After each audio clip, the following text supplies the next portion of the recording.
देखो आगे समझते हैं प्रिपरेशन में फ्रॉम हाइड्रोकार्बन्स में देखेंगे, हाइड्रोकार्बन्स में ही समझते हैं, ठीक है। फ्रॉम हाइड्रोकार्बन्स में समझिएगा पहला नंबर जो होगा, पहला नंबर हाइड्रोकार्बन्स में कौन सा है? पहला नंबर हाइड्रोकार्बन्स में from halogenation, from halogenation. What do mean by halogenation? तो देखो हेलोजिनेशन का मतलब है हेलोजन और नेशन का मतलब क्या है? एडिशन। तो क्या हो गया? Addition of halogen, that is called halogenation. देखिए what do mean by halogenation? मतलब एडिशन ऑफ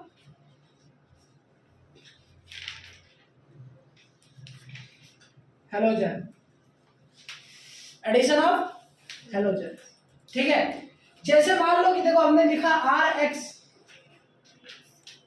सॉरी यहां पर लिखा आर एच, ये क्या है? अल्केन। अल्केन में हेलोजिनेशन कराएंगे, क्या करेंगे? अल्केन में हेलोजिनेशन, ठीक है। हाइड्रोकार्बन्स में अल्केन में हेलोजिनेशन कराएंगे तो क्या होता है समझिएगा, जब हम यहाँ पर हेलोजन्स को लाएंगे, यहाँ पर लिखेंगे X2 Cl2 Br2, ये सब लिख सकते हैं। यहाँ लिखेंगे H तो होता क्या है, ये जो हाइड्रोजन है इसको हटा करके यहाँ पर क्या लग जाएगा? X लग जाएगा। और जब भी हेलोजिनेशन का बात करेगा तो वहां पर एडिशन ऑफ हेलोजन होगा, और एडिशन ऑफ हेलोजन में दो ही कंपाउंड आता है, या तो तुम्हारा क्लोरीन जुड़ेगा या तो तुम्हारा ब्रोमीन जुड़ेगा। यानी हम क्या कराएंगे? क्लोरीनेशन और क्या कराएंगे? Bromination. Chlorination and bromination, chlorination and bromination. Basically अगर बात करें एग्जाम में जो क्वेश्चन आएगा तो एग्जाम में क्या होता है? CH3 ऐसे लिख कर क्या है, ठीक है। जिसका नाम क्या हो जाएगा? इसका नाम हो जाएगा ethane, as simple as that. अगर हम यहां पर कराते हैं Cl2H तो होगा क्या? किसी भी हाइड्रोजन, किसी भी कार्बन में से एक हाइड्रोजन को हटा करके क्या लिख देना? CH3 CH2 Cl, बुझे। अगर मान लीजिए हमारे पास ऐसा लिखा हुआ है CH4 और इसका रिएक्शन करा रहे हैं Cl2H के साथ में, तो ध्यान से देखिएगा, अगर रिएक्शन कराते समय हमें एक बात का ध्यान रखना है, दैट इज कॉल्ड, ये क्या है? That is methane. और यहां पर लिखा हुआ है Cl2। और ध्यान से सुनिए, अगर ऐसा कभी एग्जाम में आता है तो इसका प्रोडक्ट जो होगा उसके लिए हमें ध्यान में ये रखना है कि इन दोनों में से एक्सेस कौन है। एक्सेस का मतलब है कि दो रिएक्टेंट है, दोनों रिएक्टेंट में किसका अमाउंट जो है वो बहुत ज्यादा है। अगर क्लोरीन का अमाउंट बहुत ज्यादा होता है यानी Cl2 एक्सेस में होता है, तो इसका मतलब क्या होगा? इसका मतलब होगा कि ये रिएक्शन तब तक होगा जब तक कि पूरी तरह से हाइड्रोजन हट ना जाए। मतलब देखिए समझिएगा क्या मतलब है। अगर यहाँ पर लिखा हुआ CH4 और अगर यहाँ पर Cl2 के साथ रिएक्शन कराएंगे तो पहली बार में क्या बनेगा? CH3 Cl plus HCl।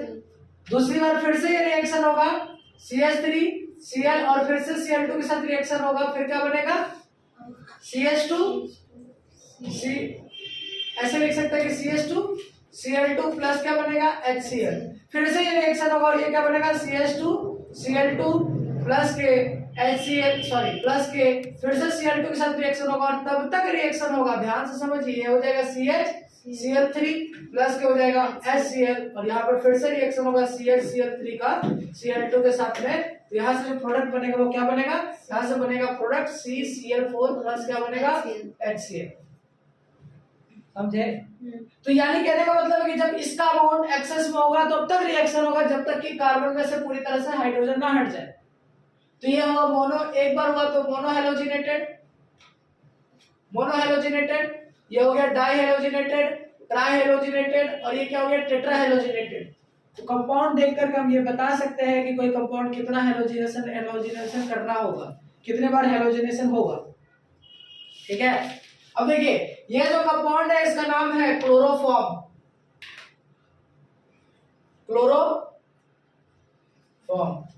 इसका काम क्या होता है? किडनैपिंग, सुबह का बेहोश कर दूं, ठीक है। और भी काम होता है बट हम लोग बेसिकली जानते क्या है, कभी मूवी वगैरह में देखे है ना कि रुमाल में बोला कि अच्छा काम करेगा ना, एक बार चेक कर लेते हैं काम कर रहा है ना, बेहोश हो जाएगा इंसान तो लगा के खुद ही सुन लेता है। उसके बाद तो फिर क्या हो गया तो पता ही है। ठीक है, तो देखो mono halogenated, di halogenated, tri halogenated और टेट्रा हैलोजिनेटेड। बट हमें ध्यान क्या रखना है कि यह रिएक्शन तभी होता है जब Cl2 एक्सेस में हो। अगर मीथेन एक्सेस में होता तो ये रिएक्शन एक बार में, अगर मान लो Cl2 क्या ये एक्सेस में, मीथेन एक्सेस में होता तो क्या प्रोडक्ट आता, अगर मीथेन एक्सेस में होता तो CH3Cl प्लस HCl बनता, और अगर यहीं पर Cl2 एक्सेस में है तो प्रोडक्ट क्या बनेगा CCl4 प्लस क्या बनेगा HCl। तो जब भी ये रिएक्शन होगा तो यहाँ पर लिखा रहेगा, जैसे हमने ये रिएक्शन किया तो यहाँ लिखा रहेगा मोनो हैलोजिनेटेड। क्या लिखा होगा मोनो, मोनो लिखा है इसका मतलब क्या है एक बार कराना है। डाई लिखा होता तो कितने बार कराते हैं, 2 बार कराते हैं। ट्राई लिखा होता तो 3 बार। अब यहीं पर एक सवाल आता है कि देखिए अब हम यहीं पर एक कन्वर्जन आपको और जबरदस्त चीज सिखा देते हैं, बीच बीच में कुछ कुछ सिखाते रहेंगे। एक रिएक्शन है जो कि क्लास 11 में पढ़ना चाहिए था, उस रिएक्शन का नाम है उर्ज रिएक्शन। उर्ज रिएक्शन बेसिकली रिएक्शन को क्या बोलते हैं लॉटरी। मेरे तरफ से याद रखिएगा ये हो गया लॉटरी रिएक्शन। ठीक है, एनसीईआरटी में ऐसा कहीं नहीं लिखा हुआ लॉटरी रिएक्शन। इसका मतलब क्या होता है, लॉटरी का तो रातों रात पैसा डबल देखेगा। देखो अगर मान लो मैंने इधर लिखा ना NaCH3Cl, अगर इसके देखो कोई भी RCl लिखते हैं, ठीक है, होता क्या समझिएगा, RCl लिखते हैं या यहाँ पर कोई भी RX लेते हैं, इसका रिएक्शन कराते हैं Na डाई ईथर के साथ में। किसके साथ रिएक्शन करा रहे हैं, Na डाई ईथर के साथ में। तो होता क्या है Na डाई ईथर के साथ में जैसे रिएक्शन कराते हैं तो प्रोडक्ट क्या हो जाता है RR प्लस क्या हो जाएगा NaX। कैसे होता है इसको समझना अभी उतना जरूरी है नहीं, आगे आप लोग पढ़ेंगे, आएगा हमारे इस चैप्टर में। बट हम अभी इसलिए कर रहे थे कि हम क्वेश्चन सॉल्व कर पाए। तो देखिए बेसिकली होता क्या है, यहाँ पर कार्बन कितना था 1, यहाँ पर कार्बन कितना बढ़ गया 2, तो रातों रात कैसा डबल। तो यानी देखिए ये बताओ सलोनी इसमें कौन सा कार्बन, जैसे 1 डाले तो 2 आया, 2 डाले तो 4 आया, 4 डाले तो 8 आएगा, 3 डाले तो 6 आएगा। ऐसा कौन सा नंबर जो है नहीं आएगा, ऑड। यस बिल्कुल सही, यहाँ पर ऑड नंबर नहीं आएगा। और बताओ एक सबसे छोटा कंपाउंड जो कि आ ही नहीं सकता, एक नहीं आ सकता। स्टार्टिंग कहां से हो रहा है 2 से। जैसे मान लो अगर हमने लिखा CH3Cl, गौर से देखना, रिएक्शन कराए इसको बैलेंस कर लेना, ठीक है, यहाँ लिखते हैं Na ड्राई ईथर, तो आंसर क्या आएगा CH3CH3। तो यहाँ पर जितना पहले कार्बन देख लो 1 है तो क्या बनेगा CH3 NaCl, बाकी आगे का NaCl बनेगा तो वो नहीं लिखते हो, दिक्कत नहीं। यहाँ पे समझ आया हाँ। मुझे छापोटेशन करने के लिए बोला जाए तो देखो जैसे एक एग्जांपल के तौर पे लेते हैं CH3 CH2 CH3, हेलो यहाँ पर हम इसका रिएक्शन करा रहे हैं Cl2 Hmu के साथ में, क्या करें क्लोरीनेशन। तो यहाँ पर जो प्रोडक्ट बनेगा इस कार्बन से हाइड्रोजन हटाकर एक हाइड्रोजन हटाएंगे तो क्या बनेगा CH3 CH2 CH2 Cl, और बीच वाले से हटाएंगे, देखो साइड के दोनों कार्बन से हटाएंगे तो प्रोडक्ट सेम आएगा, नोमेनक्लेचर अलग होना चाहिए तभी कंपाउंड अलग होगा। दूसरा क्या बनेगा CH3 CH CH3 और नीचे हो जाएगा Cl, क्या 2 प्रोडक्ट आया। और केमिस्ट्री का ये एकदम मतलब कहने का मतलब है कि केमिस्ट्री में जब भी कोई भी क्वेश्चन आएगा तो उसमें 2 या 2 से ज्यादा प्रोडक्ट आता है तो हमेशा उसमें मेजर प्रोडक्ट और माइनर प्रोडक्ट समझना फाइंड करना पड़ता है। तो हम क्या करेंगे इसमें मेजर प्रोडक्ट और माइनर प्रोडक्ट फाइंड करने के लिए हमारे पास कुछ एक लॉजिक दिया गया, लिखेंगे how to find major product in chlorination and या in halogenation. How to find major product in halogenation. Halogenation में मेजर प्रोडक्ट कैसे फाइंड करेंगे, इसका जो लॉजिक है, हैलोजिनेशन में हम जो बेसिकली पढ़ते हैं वो पढ़ते हैं क्लोरीनेशन और ब्रोमिनेशन, ठीक है, क्लोरीनेशन और ब्रोमिनेशन। तो देखिए पहला नंबर है जो जिसका नाम है क्लोरीनेशन, इसको समझते हैं। क्लोरीनेशन में Rp Rs और Rt का हमें वैल्यू फाइंड आउट करना है, मतलब Rp Rs Rt और NP NS NT निकालना होगा। सर क्या है ये बताते हैं। क्लोरीनेशन के लिए RP/RS और RT का जो वैल्यू है वो दिया हुआ है, कितना दिया हुआ? 1:3.8:5 1:3.8:5 जो है वो ये दे दिया वैल्यू। NP NS और NT हमको फाइंड करना होगा। NP का मतलब होता है नंबर ऑफ 1 डिग्री हाइड्रोजन, जिसको हम बोलते हैं प्राइमरी हाइड्रोजन। पूरे कंपाउंड में कितना प्राइमरी हाइड्रोजन है। दूसरा है नंबर ऑफ 2 डिग्री हाइड्रोजन, जिसको बोलते हैं सेकेंडरी हाइड्रोजन। और तीसरा क्या है? नंबर ऑफ 3 डिग्री हाइड्रोजन, जिसको क्या बोलते हैं? Tertiary hydrogen.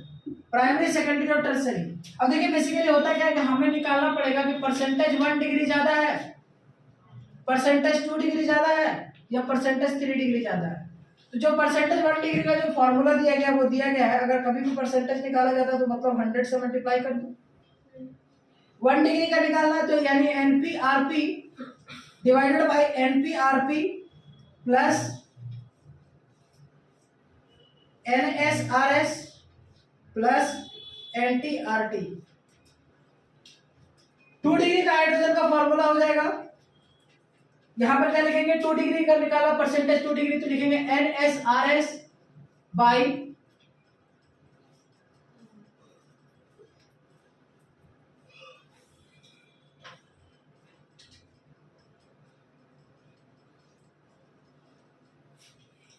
परसेंटेज 3 डिग्री निकालना तो क्या करेंगे?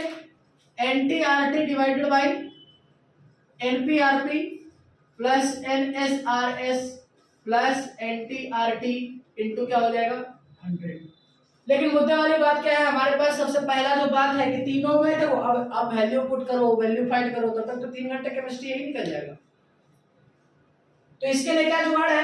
कभी भी परसेंटेज निकालना जाएगा मैथमेटिक्स में भी यही जुगाड़ होता है कि देखो तीनों में क्या कॉमन नहीं है। देखो ये तो कॉमन हो गया सर तीनों में, 100 भी तीनों में कॉमन हो गया। तो ये जो है जिसका वैल्यू ऊपर में ज्यादा होगा उसका वैल्यू ज्यादा होगा।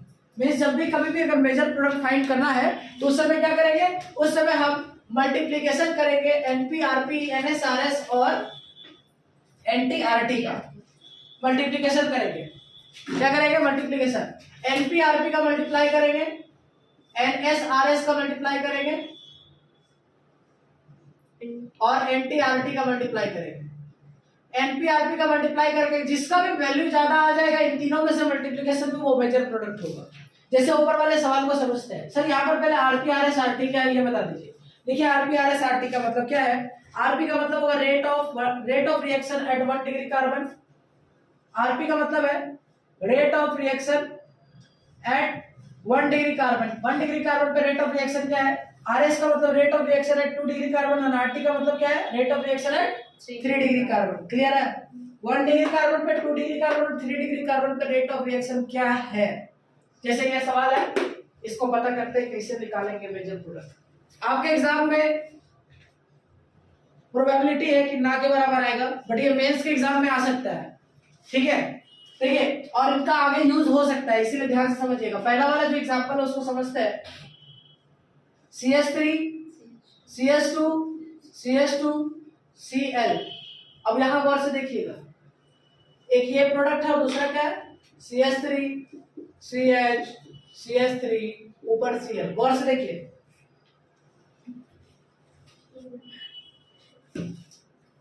और ये जो है ये देखिए, ये वाला हमको रिएक्टेंट को देखना है। रिएक्टेंट में कितना कार्बन है?